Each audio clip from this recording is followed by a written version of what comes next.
Well, hey Pan Peeps, it's Mary from Griswold and I had a lovely meal tonight, and now I have some cast iron pans to clean. The first one is my heavy handled griddle. This is a current day griddle. It's got the egg in the skillet logo, and it's not too dirty at all. So this one I'm just going to kind of wipe out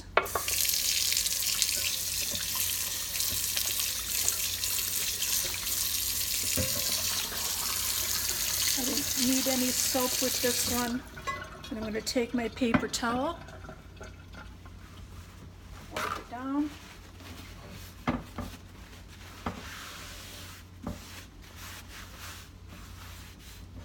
Looks good as new. And then before I store this pan, I'm going to put a layer of ham on it. And I'll do that at the end. I want to give it a second here to dry.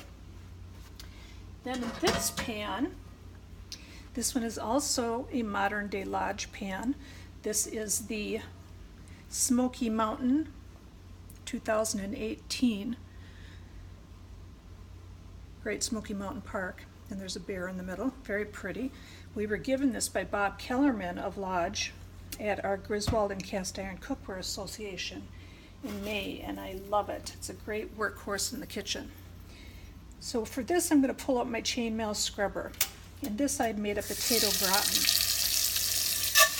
One nice thing about the chainmail scrubbers is you can feel with your hands when you've released the dirty bits that are attached to the iron. This one's not too bad at all.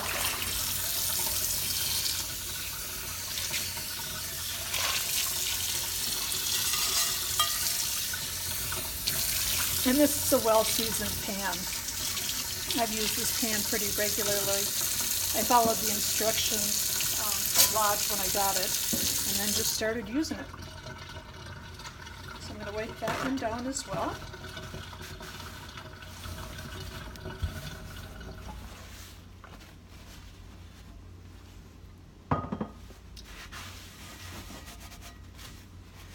And next will come one of my very favorite pans, and probably the pan I use most often next to my chicken pan. This is my Griswold. You can see it's thinner than the Lodge.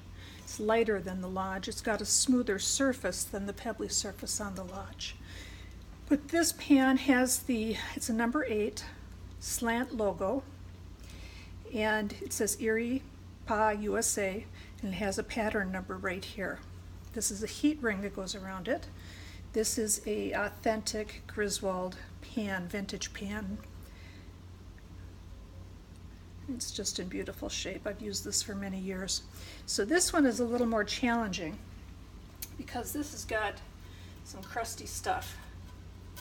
So this is one I might have, let's set for a little bit with some water in it on the stove just to get that stuff loosened up. So this water is warm, not hot. The pan isn't really warm. They do release better when they're a little warm. But again, one of the things I like about this chainmail scrubber is I can feel when I've got the bits off. You can feel if the surface is smooth. I'm not quite there yet.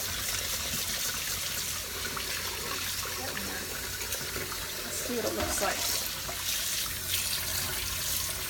Yeah, still got a bit. So now I'm going to go in with a little bit of soap, which I know some people choose not to do. I choose to.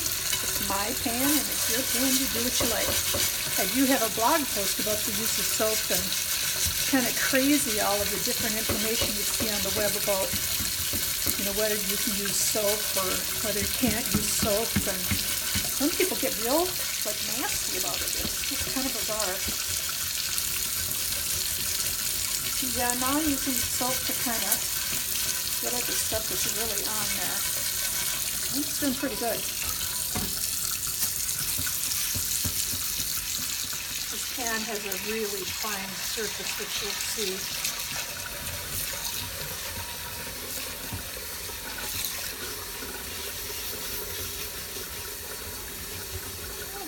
There I can feel.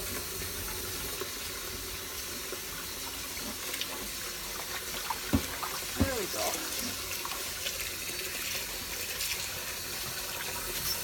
See how I did.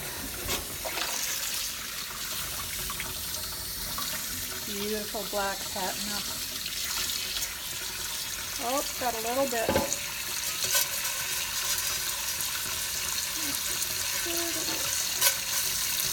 And part of the problem is if you don't get these food crumbs off, then what's going to happen is it's going to burn onto the pan next time you use it, and you're going to have burned on gunk on your pan.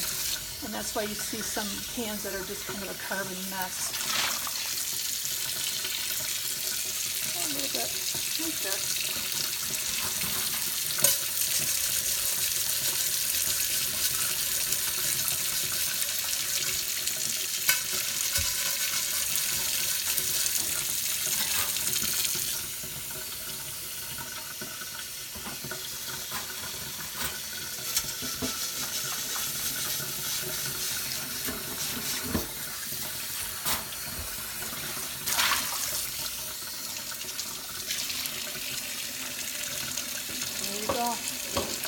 My beautiful antique Griswold number 8 cast iron skillet with heat ring slant logo EPU. Pan that just about everybody should have in their kitchen. It's a great size. The numbers on the pan don't necessarily correlate to the number in inches. You can see this is number 8, but really it's about 10.5 inches in diameter. And then I will quickly show you how I do my pan. And really I use whatever cooking spray I have available. I've used coconut oil as well. Little drop will do ya. Protects the surface, both sides. And then when I store it, I'll take a clean one of these before I put another pan on top of it, just to absorb any moisture. As you could see, that pan actually left a little moisture. So now for the lodge, same thing.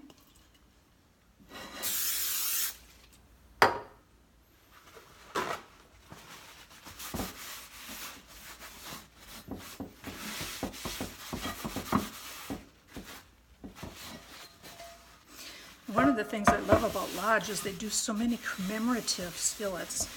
They're always coming out with new and different things. And I was just out visiting with my friend Harold Henry, and he's busy collecting every single thing Lodge comes out with because he thinks Lodge is king. And here's the Griswold. See the smooth surface on that compared to the other ones? Just like glass. Just really a beautiful pan.